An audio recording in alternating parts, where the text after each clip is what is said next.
Hey, welcome back to your favorite trigonometry class. We're going to take a look at area of a triangle for both side angle side triangles and side triangles. We've got a couple different formulas we're going to look at. If you remember the old area of a triangle, you know, a lot of the times you just have a capital A, but we're going to use capital K for area today for area of a triangle. As long as you know the height and your base, then that area is 1/2 base times height. H being the altitude, of course, drawn to that base. Now, if you have a side, an angle, and a side, it can be proven. Um, let me take a triangle here.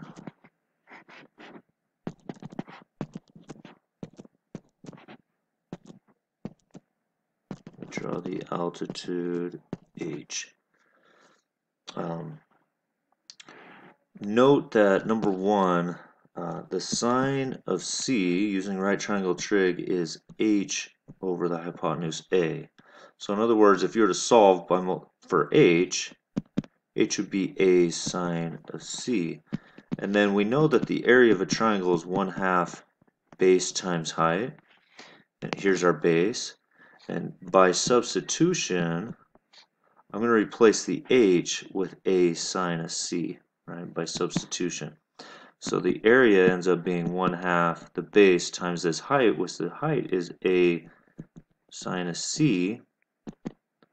And let me just reorder this. Instead of BA, I'll write that AB. 1/2 AB sine of C.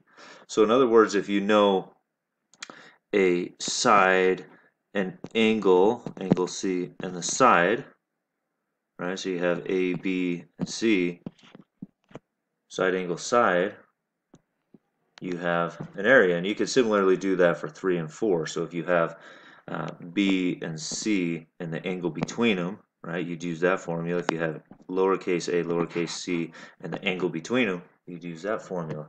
So let's do an example here. Find the area of a triangle. Here, let's draw this first. We got C is 50 degrees. We got A, B.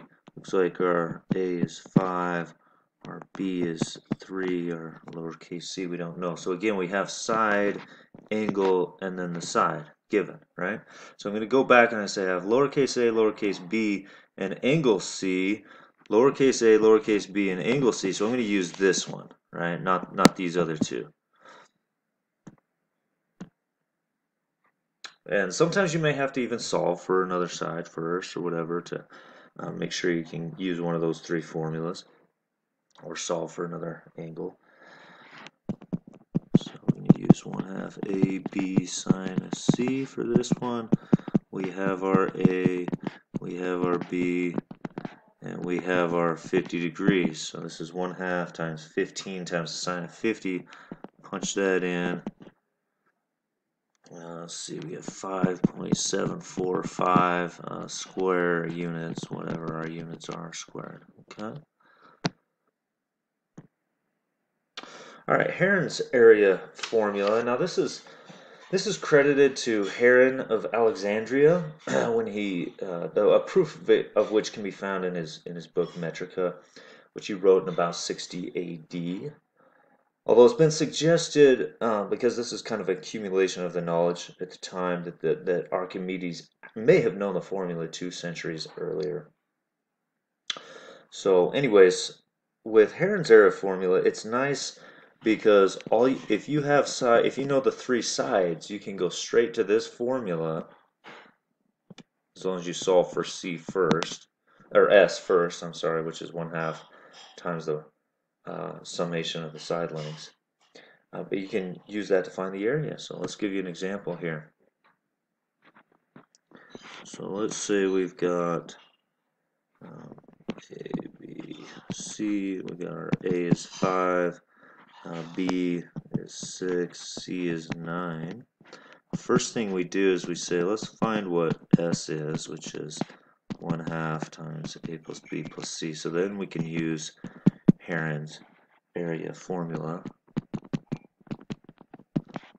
So we got 1/2 of 20, which is 10. All right, so we have lowercase S is 10. We need that for Heron's area formula, which says the area is found by that S value times S minus A times S minus B times S minus C.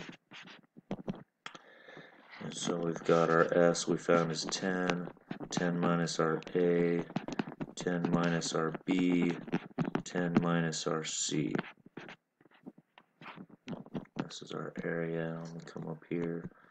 So we have 10 times 5 times 4 times 1, 1, square root of 200, which is 100 times 2, and I know the square root of 100 is 10, so 10 root 2 is our area. Let me punch that in. 14.142 square units. Okay, so there it is, exact form. There it is, approximately. Punch that thing in, 14.142. That's how you find the area of a triangle when you got side, side, side given to you. Okay, there it is, also written out. Thanks so much for listening. That's all it is for this section. See you guys next time.